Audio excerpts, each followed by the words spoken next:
have whistleblowers that we have in our webs or on our lawsuit, that say just about 300,000 illegal votes with no chain of custody were run through the system.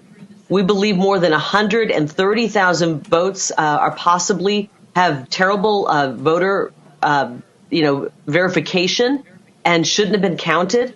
We have whistleblowers who were part of that signature verification who said every day they were churning out tens of thousands of ballots that should not have even been in the system. They had fake or no signatures or scribbles, but they were somehow pushed through by somebody in the verification process.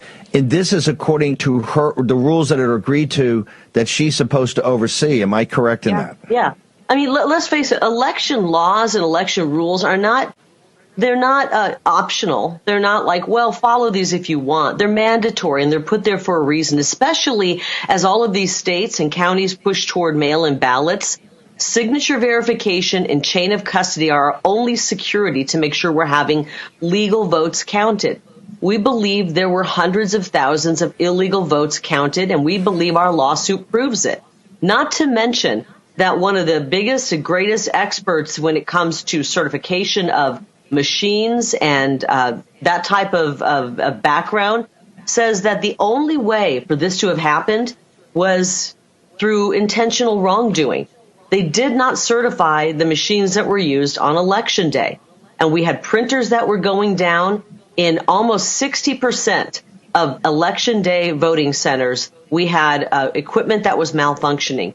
Now, put it into scale here, 75% of the people voting on Election Day were voting for me. And if you have 60% of the locations where the equipment's not working, that's a big problem. So what they did is in areas where the Democrats were voting mail-in ballots, they loosened all of the procedures designed to make sure that was secure, to make sure every vote got through, even the illegal ones. And when it came to Election Day where our people were voting, they made it almost impossible. And in some cases, they did make it impossible for people to vote.